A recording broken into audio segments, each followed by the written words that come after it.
Ce podcast existe grâce au soutien de Non-Violence 21, du CENAC, le Centre pour l'action non-violente, et de l'association Sortir de la violence. Il existe aussi grâce à tous les généreux donateurs et donatrices qui me soutiennent de manière ponctuelle ou régulière et que je tiens ici à remercier chaleureusement. Belle écoute.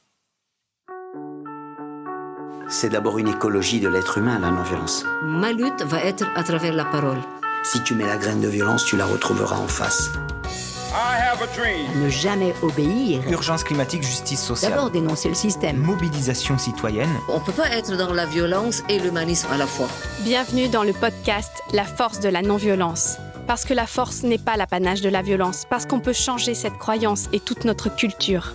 Je suis Célia Grincourt et je vais à la rencontre de personnes qui ont choisi la non-violence et les stratégies d'action qu'elle nous offre pour se faire entendre, révolutionner ce monde ou simplement espérer survivre. Être en colère, c'est la bonne santé, vous savez. Désobéissance civile de masse. Dans le changement politique, on n'a pas le droit de rester amateur. C'est une question de vie ou de mort. Il nous faut des armes d'instruction massive. C'est une lutte. Donc l'empathie est le levain de la non-violence. C'est ça notre espoir. Le droit à la non-violence. Le droit à la non-violence éducative. I still have a dream. Ahimsa. À l'école, on m'a demandé ce que je voulais faire plus tard. J'ai répondu « heureux ». On m'a dit que je n'avais pas compris la question. J'ai répondu qu'ils n'avaient pas compris la vie. Et si l'on rêvait un peu avec John Lennon et que le but de l'école était de rendre les enfants heureux? Telle est en tout cas la volonté affichée par l'instruction publique en Finlande, s'occuper en priorité du bonheur des élèves. Et ce n'est pas seulement à des fins humanistes, mais aussi éducatives et pédagogiques, car l'enthousiasme est le premier moteur de l'apprentissage. Chercheuse en sciences de l'éducation, conférencière et formatrice, Antonella Verdiani a d'abord passé 20 ans à l'UNESCO dans le domaine de l'éducation à la paix et à la non-violence, avant de se pencher sur ces écoles qui rendent les enfants heureux, titre de son premier ouvrage. Elle est à l'origine d'un souffle nouveau en France avec la création du Printemps de l'éducation, un mouvement citoyen qui a mis pendant 10 ans la question éducative au cœur de la transformation sociétale. Ce qu'elle a souhaité, c'est mettre en réseau des acteurs et actrices de pédagogie alternative afin de créer des liens suffisamment puissants pour transformer l'école et y rendre enfin nos enfants heureux. Joyeux même, car la joie profondément non violente et sans aucun doute italienne comme mon invité est le sujet qui l'anime. La joie ne trompe pas, elle signale toujours qu'on est sur la bonne voie. Antonella Verdiani, qu'est-ce que c'est pour vous la non-violence ? Bien sûr, pour moi, c'est tout un parcours, la première chose. J'en parle de façon personnelle, ce qui est un parti pris, c'est-à-dire je ne peux pas parler de quelque chose que je n'ai pas vécu ou que je ne suis pas en train de vivre. Lorsque j'étais à l'UNESCO et que vous m'auriez posé cette question, je vous aurais répondu la non-violence est un ensemble de valeurs, des idéaux, effectivement, qui sont les plus hauts pour l'humanité. Alors tout ça, c'est vrai, mais depuis que je suis sur le terrain, là, je répondrai, la non-violence est pour moi quelque chose à laquelle je tends. Je continue à considérer la non-violence comme une valeur, un idéal, et en même temps, c'est une pratique. Je suis confrontée à cette question dans le domaine de l'éducation lorsque j'aborde la question de la violence éducative ordinaire. Et pour moi, la non-violence, c'est vraiment une éducation qui va vers l'élimination graduelle, parce que ça met du temps, de toute cette violence éducative ordinaire dont nous sommes aussi les porteurs, parce que nous avons subi ça, et puis de façon inconsciente, nous pouvons le reproduire. Comment elle se manifeste, cette violence éducative ordinaire ? Elle se manifeste de façon complètement, comme je disais, inconsciente, involontaire, par la gifle donnée à l'enfant ou par la colère exprimée par des mots blessants à la maison et à l'école. Donc moi, dans mes formations, dans mes stages, dans ce que j'écris, j'incite aussi les éducateurs dans le sens large, les parents sont des éducateurs, les enseignants, à faire attention à la parole qui est dite et qui est parfois déversée sur l'enfant de façon complètement, je répète, inconsciente. Par exemple, moi, j'ai travaillé à l'île de la Réunion et je me suis retrouvée avec du personnel de la petite enfance, des éducateurs, surtout des éducatrices, qui, elles avaient la mémoire assez récente aussi de tout ce qu'elles avaient pu vivre en tant que filles de fils de l'esclavage. Et donc, ce sont des choses qu'on porte de façon vraiment inconsciente et qui, tôt ou tard, ressortent. Donc, il y a des phrases qui reviennent. De toutes les façons, ça a toujours été comme ça. De toutes les façons, on ne peut pas. De toutes les façons, il y a ce poids, cet héritage que j'ai encore vu assez présent. Et ça se traduit comment en termes d'éducation, justement ? Comment dire ? C'était plutôt dans l'attitude de ces femmes-là une tristesse.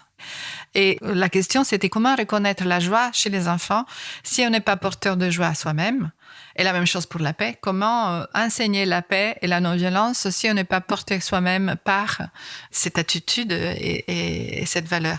Et donc, d'où l'importance de travailler sur l'intergénérationnel aussi. L'histoire de sa propre famille et aller nettoyer ça. Et moi, c'est un conseil que je donne à tout le monde et surtout, je dirais, les éducateurs, les parents et les enseignants. Vous êtes une spécialiste des écoles et notamment des écoles alternatives différentes. Comment vous avez vécu votre scolarité ? La mienne ? Oui. La mienne, donc, c'est dans le système public italien. Et d'ailleurs, moi, je suis pour la gratuité et l'école publique. Donc, je ne suis pas du tout quelqu'un qui milite pour l'enseignement privé. Donc, mon père était géologue. Il était amené à voyager beaucoup et donc, on se déplaçait tout le temps avec la famille. Et j'ai pu voir aussi des réalités assez intéressantes et différentes.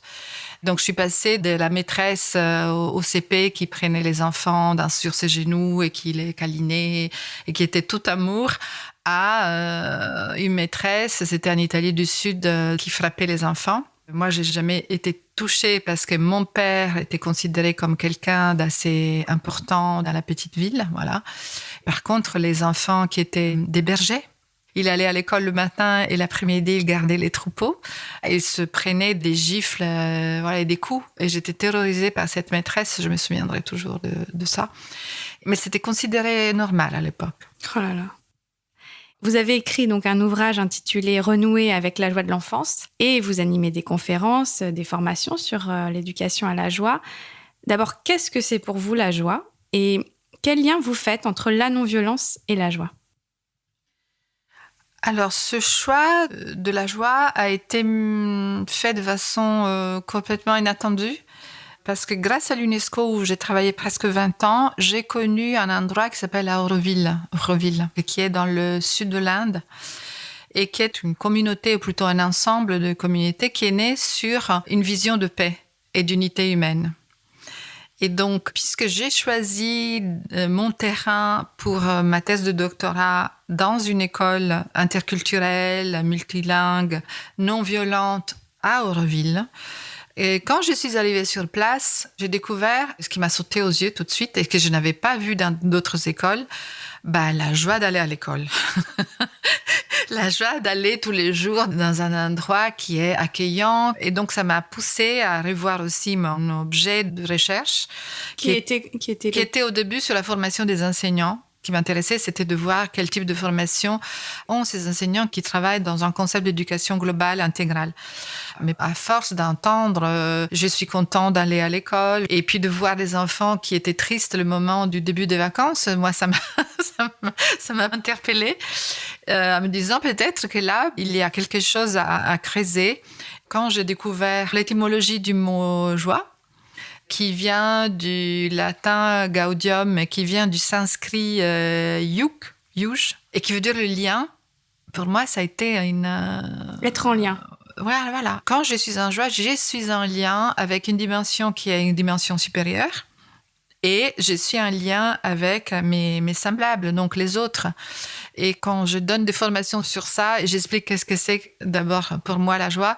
Je fais le symbole de la croix qui est dénoué de toute signification religieuse, mais qui est quand même un symbole de rencontre. Donc, à l'interstice de la ligne horizontale, donc le lien entre les autres, et la verticalité. À la rencontre, oui. À la rencontre, il y a l'homme et le cœur de l'homme.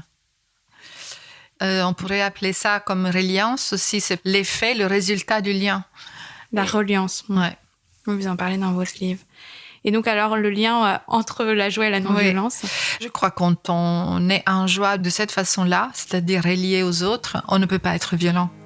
Shantakaram Bhujagashvayanam Padmanabham Surya Shanta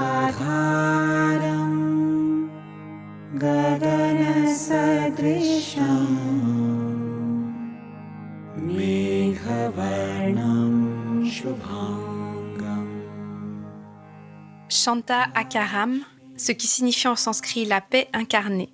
Un chant que vous m'avez envoyé, composé par Nadaka, un Canadien aurovillien. C'est une musique qui apaise beaucoup et qui est... Moi, je la sens joyeuse, mais d'une joie tranquille. Je la mets au début de mes formations. Donc, et après, dans les formations, on a aussi la tarentelle, hein, on se déchaîne, mais... Ce qui a fait qu'un jour, j'étais au Liban, donnée dans une université pour la paix et non-violence au Liban. Ça doit être l'université d'Ogarit Yunan que j'interviewais dans l'épisode 2. Et j'avais des prêtres orthodoxes qui étaient au rez-de-chaussée. Moi, j'étais au premier étage, mais je ne le savais pas. On a dansé et chanté et vraiment la tarentelle déchaînée. Et alors, le prêtre, il est remonté, alors tout habillé en noir, en disant « Vous êtes le diable !» Et moi, je ne pouvais pas m'arrêter de rire. Et si vous saviez l'histoire de la tarentelle, l'église en Italie, à un moment donné, l'a interdite. Donc, je me suis dit, voilà, l'histoire continue. Donc, il faudra finir l'épisode par une tarentelle, peut-être. On peut retrouver une tarentelle, si vous voulez, je peux vous l'envoyer. Oui, je veux bien, au cas où. J'aimerais qu'on reste un peu sur Auroville, si vous le voulez bien, vu combien cette utopie vivante a été fondatrice dans votre parcours. Donc, Auroville, c'est une ville communautaire expérimentale de 3500 habitants actuellement au sud de l'Inde, qui a été fondée en 68 par Mira Alfasadit Lamer, compagne spirituelle de Sri Aurobindo, un mystique, poète et philosophe indien, fondateur du yoga intégral. Et Auroville s'inscrit dans cette vision du yoga intégral et de l'éducation intégrale dont vous parlez. Qu'est-ce qui reste de cette vision originelle ? Il reste beaucoup. Cette vision qu'on peut transporter du yoga intégral à l'éducation, donc dans la pratique de l'école au quotidien, c'est ça qui va changer les choses. Donc là, vous avez des enfants qui ont vécu dans ces écoles-là, où on transmet en pédagogie, dans des attitudes qui sont non violentes et portées vers l'unité et la solidarité entre les humains, ont vécu des pratiques au quotidien. Donc, et ça se voit. Voilà, c'est ça ma question. C'est est-ce que ça se sent ? Ça se sent surtout dans cette liberté des enfants. Vous avez des enfants qui n'ont pas peur. Et voilà, la question, elle est là, importante. Des enfants qui sortent des écoles-là, qui peut-être choisissent de ne pas avoir un diplôme et qui quand même arrivent à aller dans des grandes universités s'ils décident de continuer leurs études, par exemple à Harvard ou à Cambridge, il y en a. Ils y sont arrivés parce que, du coup, ils se retrouvent dans un environnement où tout le monde est habitué, a été éduqué à se soumettre d'abord à la parole de l'autre. Et ces enfants-là sont libres, par contre, ils n'ont pas peur. Donc, ils se retrouvent à passer des examens sans connaître effectivement qu'est-ce que c'est que la peur de l'examen. Et c'est très, très intéressant de voir ça.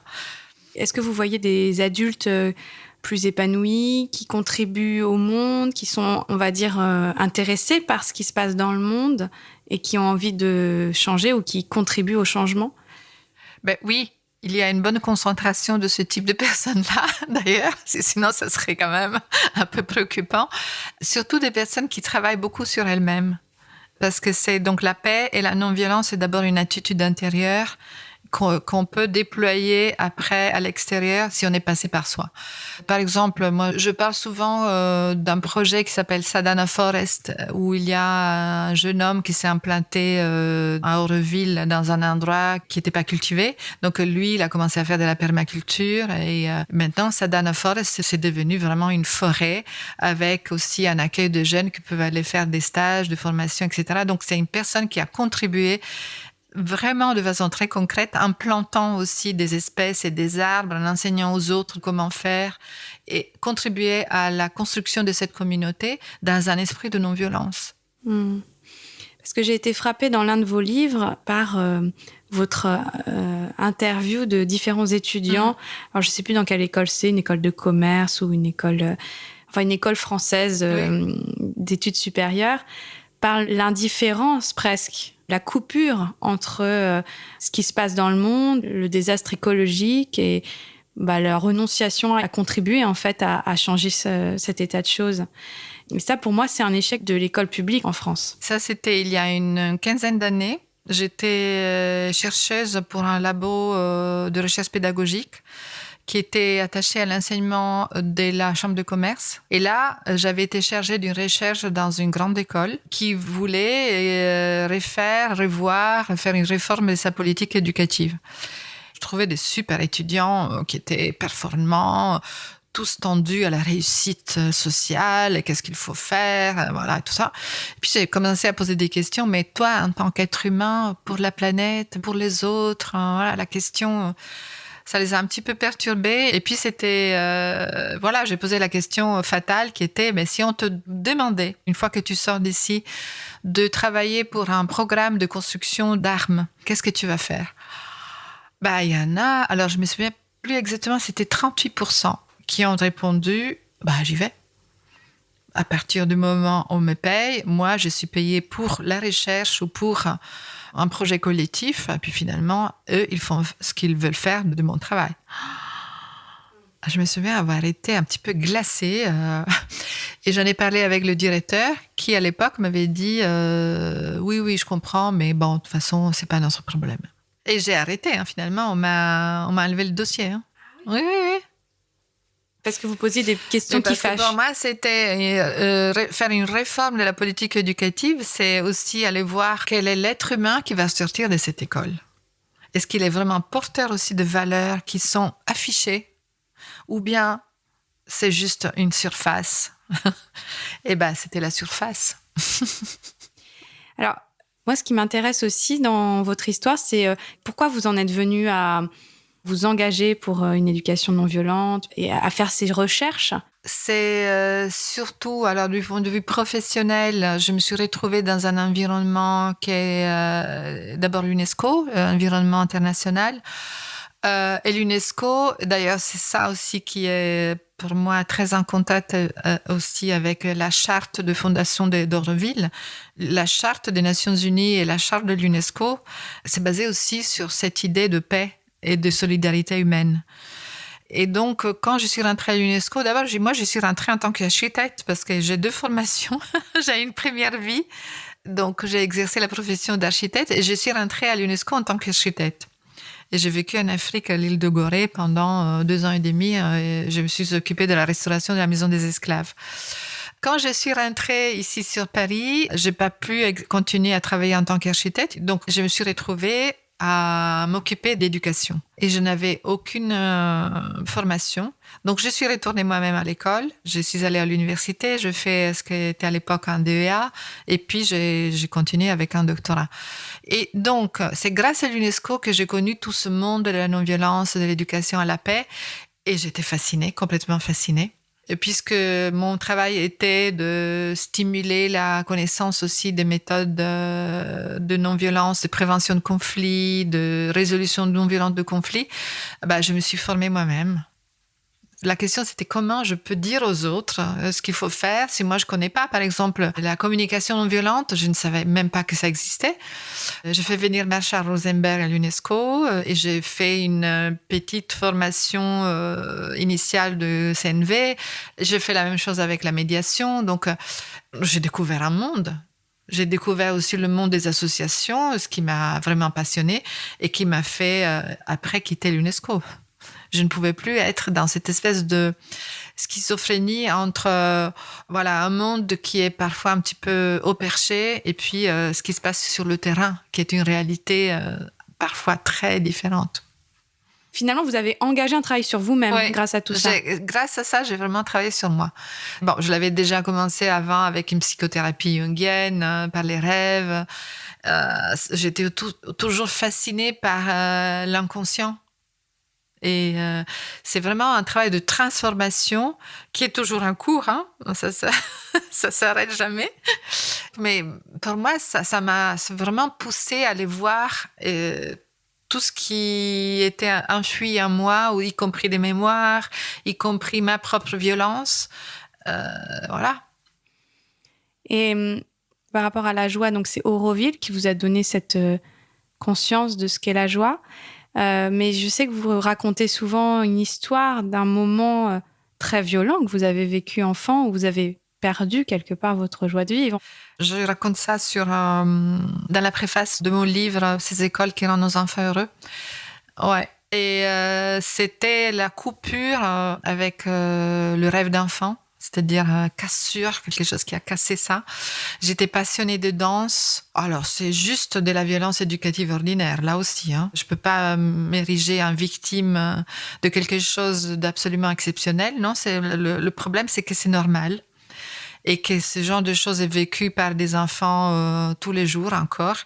Donc, j'avais ce grand rêve de devenir une danseuse. J'étais déjà en train de faire une école de danse dans un théâtre de l'Italie du Sud, donc en Sicile, à Catane. Donc, j'avais un très bon prof qui m'avait donné beaucoup de confiance. Et puis, le moment où j'ai dû déménager encore une fois avec mes parents, et donc on s'est déplacé à Milan, donc du sud au nord de l'Italie. D'abord, une très grande différence, non seulement climatique, mais aussi d'attitude des personnes. Quand on dit froid, c'est vraiment, j'ai retrouvé une froideur dans le nord de l'Italie que je ne connaissais pas. Et donc, là, j'ai passé cet examen pour rentrer à la Scala de Milan, où on m'a dit... D'abord, on ne m'a rien dit. Vous aviez quel âge ? J'avais une dizaine d'années. Ça a été plutôt le silence et des enseignants qui m'avaient fait danser, puis qu'à un moment donné, on regardait mes pieds. Je me suis sentie vraiment complètement difforme. Et j'ai jamais su qu'est-ce qu'ils avaient mes pieds de très... des si bizarres et très différents des autres. Et puis, à un moment donné, quand on a fait la sélection des filles, moi, j'étais du mauvais côté. Donc, on m'a dit, désolé, mais vous ne rentrez pas à la Scala. Et pour moi, ça a été d'une violence. Alors, j'ai vécu ça d'une façon hyper violente. Aucune explication. Pendant des années, j'ai vraiment caché mes pieds en pensant qu'il y avait quelque chose qui n'allait pas. Et puis, j'ai cru aussi que c'était ou la Scala ou rien. Et c'était aussi mes parents qui auraient voulu pour moi le meilleur et qui n'ont pas accompagné, par contre, dans ce parcours qui aurait pu être même en dehors des parcours académiques. Hein. Mais bon, je crois qu'ils ont fait ce qu'ils pouvaient. Vous en avez parlé avec Caroline Carlson que vous venez de rencontrer, vous m'avez raconté juste avant. Je l'ai rencontrée dans un train hier. Non, mais d'abord, la chose bizarre, c'est que je ne l'ai pas reconnue parce qu'elle avait un masque dans le train. Donc, j'ai parlé avec elle sans savoir qui elle était. Caroline Carlson, une grande chorégraphe et danseuse contemporaine qui a vraiment changé le monde de la danse et qui d'ailleurs, elle avait été refusée parce qu'elle est trop grande en tant que danseuse classique. Trop grande. Donc, elle a su vraiment faire de cette différence une force. Et alors, pour revenir à l'épisode de hier, non, c'est juste quand je suis descendue du train que le danseur qui m'a aidé à porter les valises m'a dit « Mais c'est Caroline Carlson !» Waouh. Donc, cette histoire de la danse me poursuit. Et bien, d'ailleurs, moi, dès que je peux, je danse. Hein, je danse. Mais est-ce que vous pensez justement que c'est ça qui manque dans les écoles ? C'est-à-dire cette liberté de choix qu'on trouve parfois quand on grandit finalement et qu'on sort des sentiers battus. Mais à l'école, on a l'impression qu'il n'y a pas de sentiers battus. C'est très, très compliqué parce que quand vous êtes enfant et qu'on vous dit qu'il faut, par exemple, rester assis pendant des heures et des heures derrière son banc et qu'il y a juste une seule façon de communiquer avec l'enseignant qui est très directive et qui est verticalisée. Et donc, vous pensez que c'est la seule façon d'interagir avec quelqu'un. Moi, j'ai ce souvenir... alors, j'étais au collège, je pense, de regarder des heures durant les arbres de la cour et de penser, si je pouvais aller là, je serais libre. C'est pas normal qu'on subisse ça des années durant et qu'on fasse encore subir ça à bon nombre d'élèves, en fait. Bon, c'est peut-être le moment là de faire un petit topo, si vous le voulez bien, sur les différents courants pédagogiques qu'on dit alternatifs. Donc, je m'appuie sur votre ouvrage « Ces écoles qui rendent les enfants heureux ». Évidemment, on va pas parler de tout, mais les principaux mouvements, alors...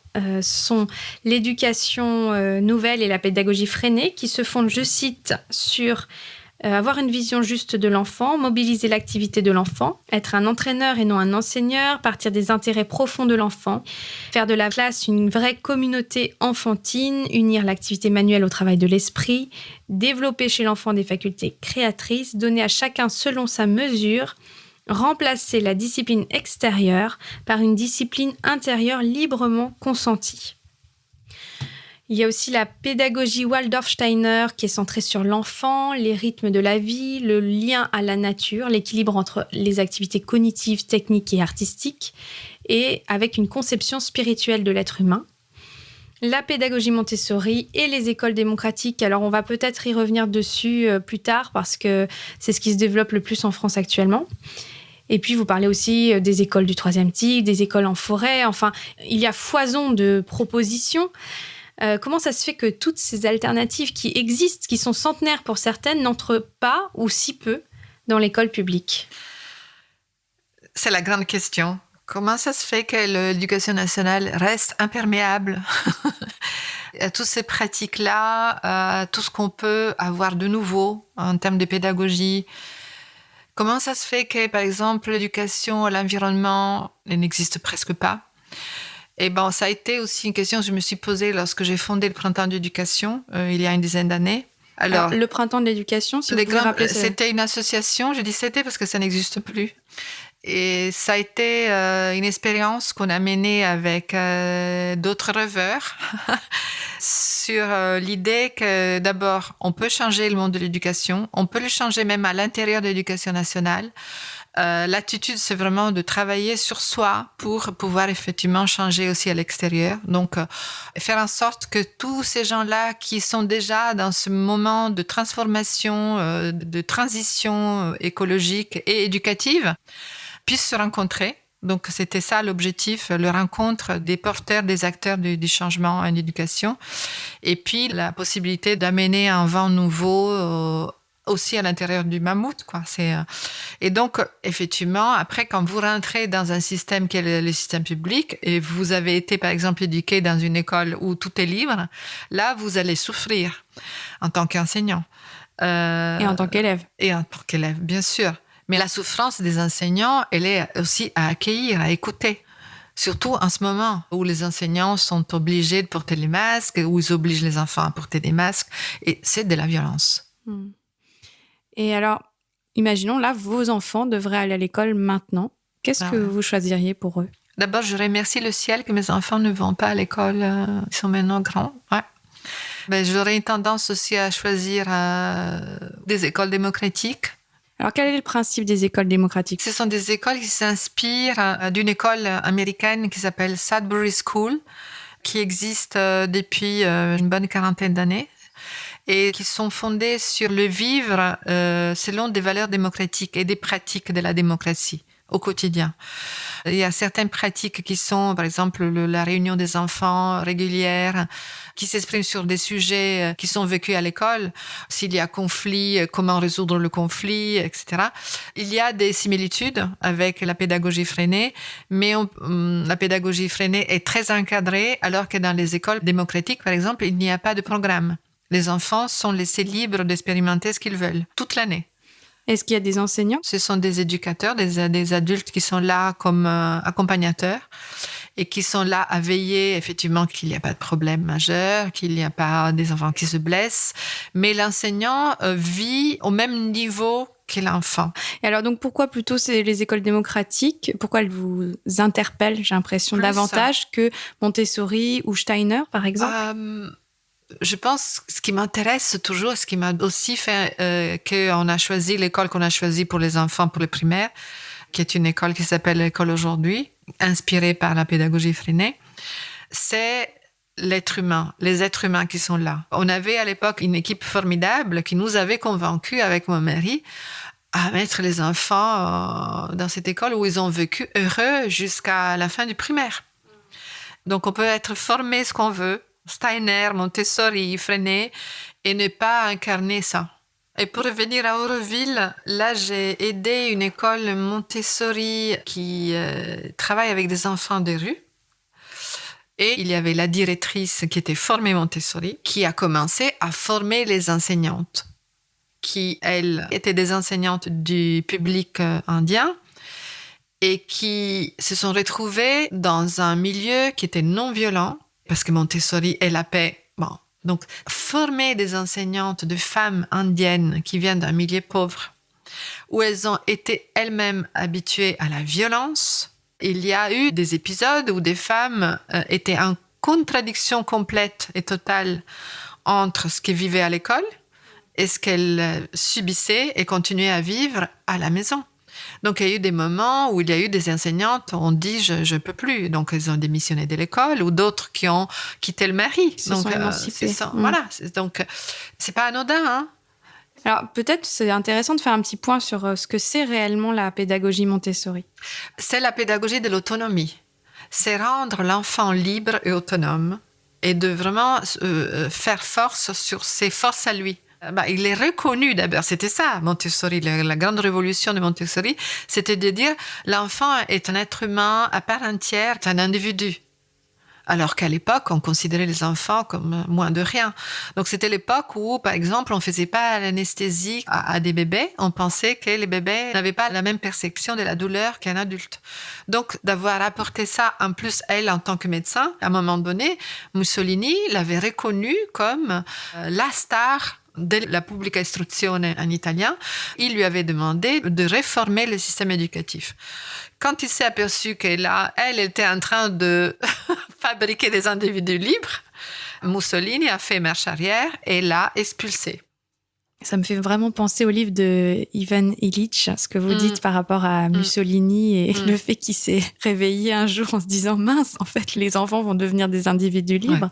Ouais. » Et donc, ils ne pourront que se révolter. Oui. Parce que donc, Ivan Illich, il a écrit un livre qui s'appelle « Une société sans école. » Et c'est un livre qui est profondément... révolutionnaire. Oui, en fait, il explique que l'école ne ferait que reproduire un système inégalitaire.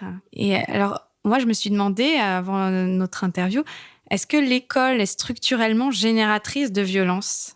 Parce qu'elle est partie intégrante et même peut-être fer de lance du système. Et donc, est-ce qu'une école non violente est possible dans un système quel qu'il soit ?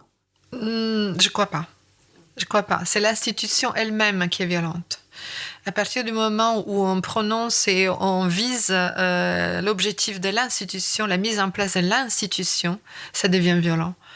Et surtout avec l'héritage que nous avons dans les pays occidentaux. L'école a formé d'abord des soldats, après des ouvriers, maintenant des technocrates. Toutes les institutions, toutes les organisations qui sont en place aujourd'hui sont verticales et donc violentes. Donc, ou bien si on reste dans l'institution, on devient résistant, ou bien on sort de l'institution et on crée quelque chose à côté qui soit complètement différent.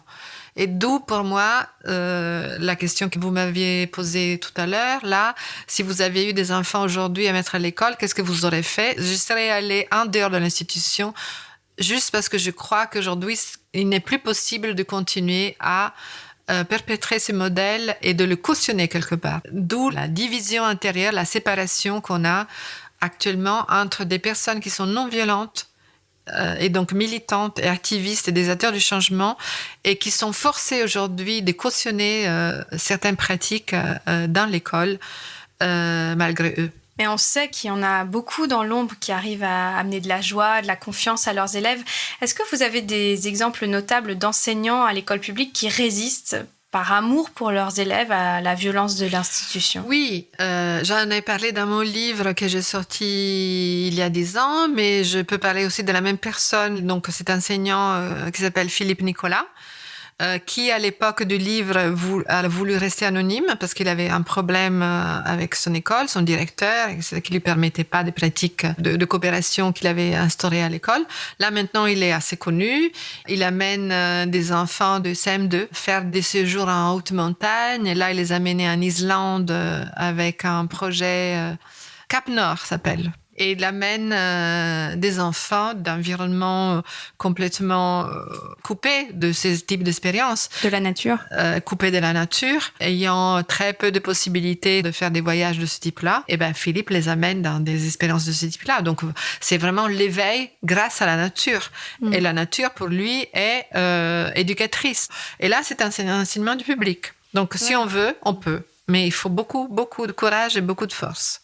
Et d'ailleurs, la raison pour laquelle en Finlande, ça marche, des écoles où il y a quand même cette habitude à coopérer.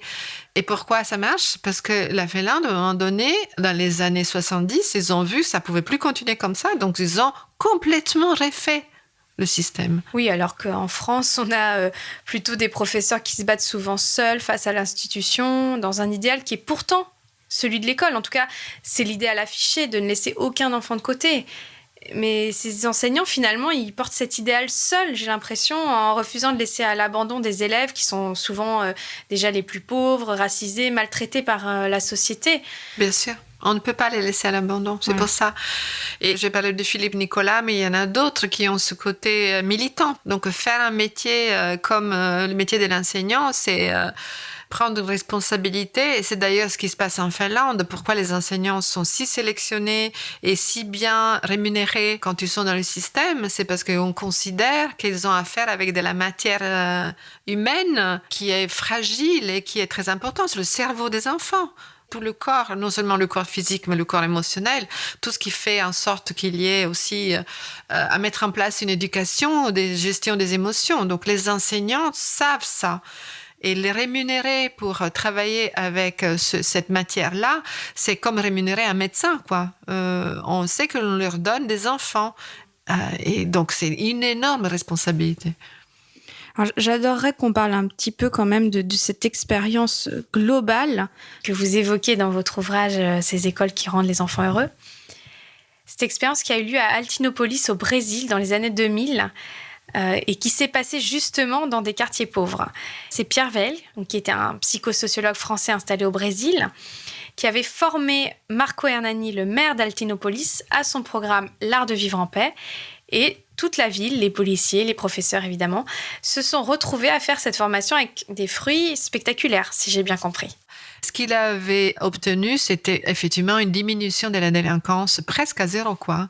Il y avait plus d'enfants de rue, il y avait le système à l'école qui était exceptionnel. Tout l'établissement, donc des enseignants, des éducateurs de l'école maternelle jusqu'au secondaire se réunissaient tous les jours 1 heure pour faire le point sur la journée précédente et sur ce qu'ils allaient faire. Donc, une culture aussi du partage, de la parole, du dialogue. Il y avait aussi qui était enseigné le tai chi. Et avec aussi des ateliers qui continuaient dans la journée, avec aussi, pour les familles pauvres, la cantine qui préparait le repas pour le soir. Le maire s'était endetté jusqu'à là, mais il disait « je m'en fiche, il fallait le faire et je le ferai encore ». Par rapport à ce maire, Marco Hernani, il a dit « la seule issue à la violence est la spiritualité ». Donc évidemment, en tant que Française, mon Dieu, tous les voyants, les feux rouges qui tous les voyants sont au rouge. Non, mais c'est vrai que en France, c'est compliqué. Bon. Et qu'est-ce qu'il entend par là et qu'est-ce que vous en pensez? La seule issue à la violence est la spiritualité. Mais Marco, il dit ça parce que Marco a été formé selon ce programme et cette vision de Pierre Weil.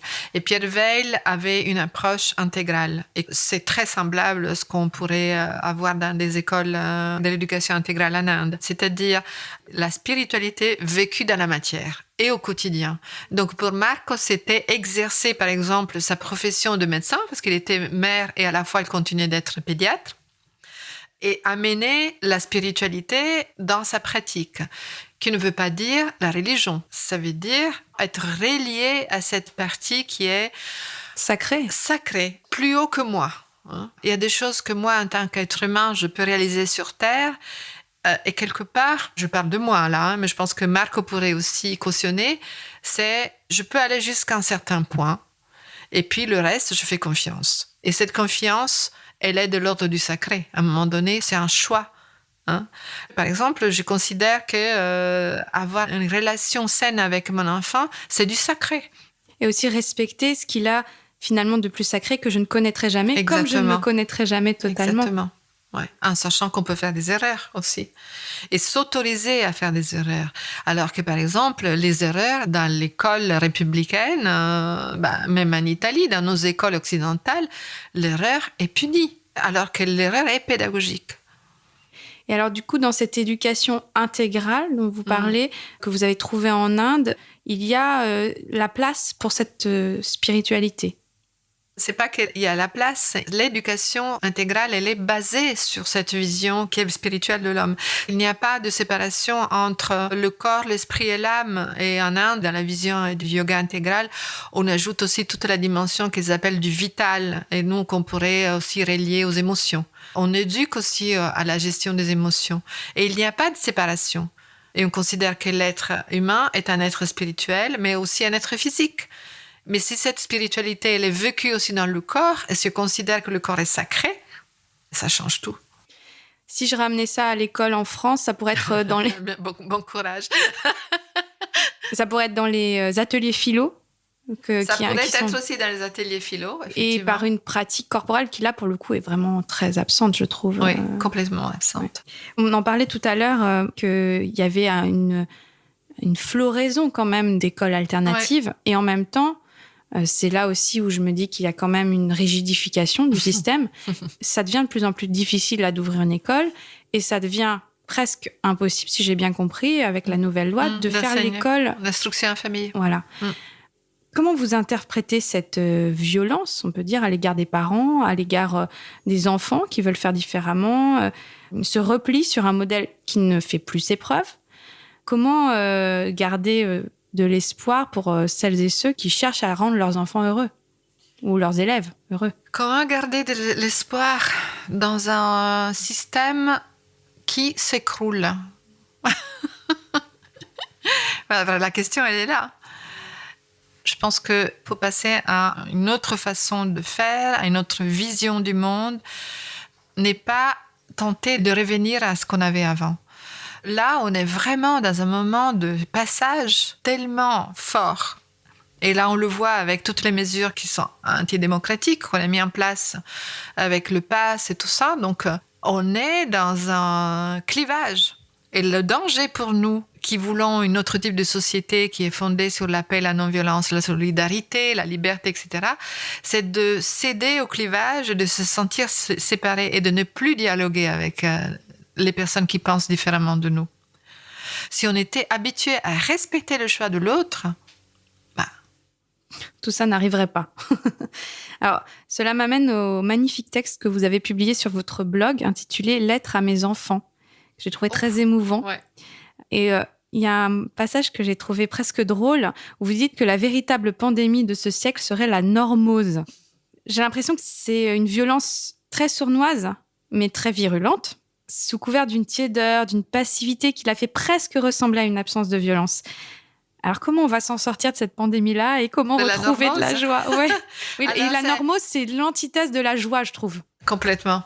Je l'ai emprunté à Pierre Weil, c'est Pierre qui parlait de ça. La normose, c'est la maladie du siècle. Nous avons été tous habitués à obéir, à être formatés. Donc, quand on sort de ça, ça devient problématique. Donc, comment faire aujourd'hui? Quelle est la solution? Je trouve que c'est exceptionnel le moment qu'on vit en ce moment parce qu'on a la possibilité de changer et d'expérimenter des nouvelles choses. Si je devais, d'un mode de fonctionnement différent, je parlerais des éco-villages, par exemple. L'éco-village de Pourgues, j'ai jamais été, mais je connais bien Ramin Faranchi. Ouais. Ramin, il a été fondateur d'une école démocratique ici. Donc, c'est lui, grâce à lui, qu'il y a de plus en plus d'écoles démocratiques. Donc, avec une vision très, très large aussi de l'implication des enfants dans la vie de l'éco-village. Donc, il y a des solutions. Avec la liberté d'instruction. Avec la liberté d'instruction. Il y a des solutions. Sauf qu'il faut oser. Et se libérer de ça, c'est pas évident. Et là, je voudrais juste parler d'une chose, parce que c'est mon lien à l'Afrique. Quand je fais des formations sur la joie, éduquer à la joie, je parle souvent de ce que vous avez cité là, de la normose. Et il y a un très bel exercice, très belle pratique de la tradition orale de l'Afrique centrale, du Congo, qui s'appelle le kasala, et que je fais faire aux enseignants. On s'appuie sur sa propre beauté intérieure, sur sa propre force. Et le kasala, c'est ça. Je vais chercher une qualité que j'ai, qui est reconnue aussi par les autres. Par exemple, si je suis généreuse, je vais exagérer cette qualité et je vais dire que je suis la reine de la générosité. Et je vais m'appuyer sur cette force, sur ma beauté, pour que les autres la reconnaissent en moi. C'est même l'Ubuntu. J'existe parce que tu existes.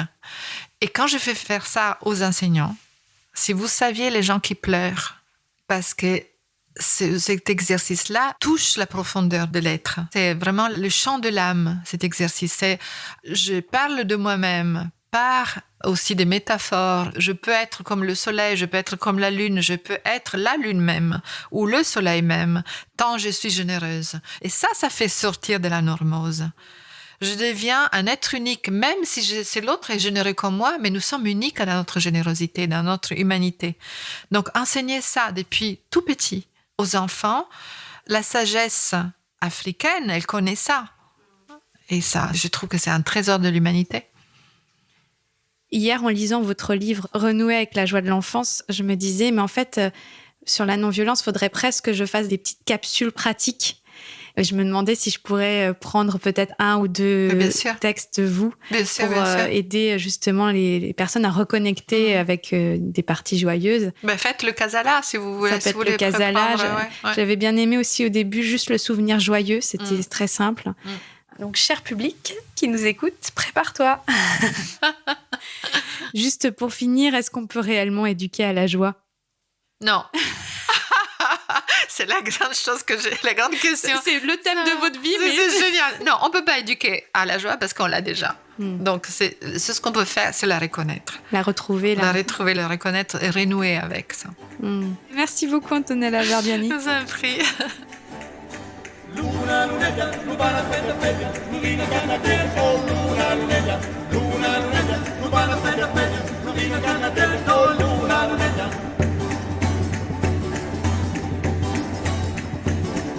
Oli, oli, oli, 7 femmine nutali, nutali è troppo poco, 7 femmine nuove al poco, 7 femmine nutali, oli, oli, oli, 7 femmine nuove al poco, nutali è troppo poco, 7 femmine nuove al poco, nutali è troppo poco.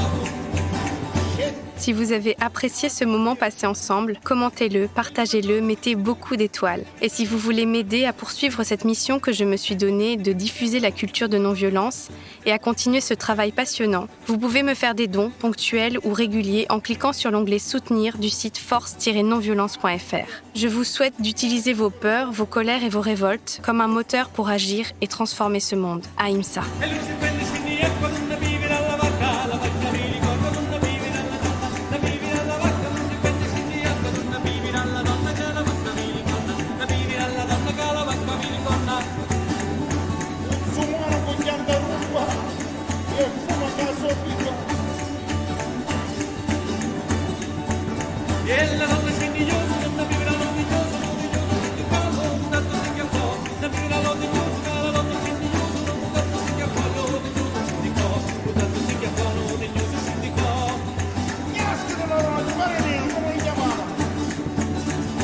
Luna, lunetta, lubana, fetta, fetta, luvina, cannatella.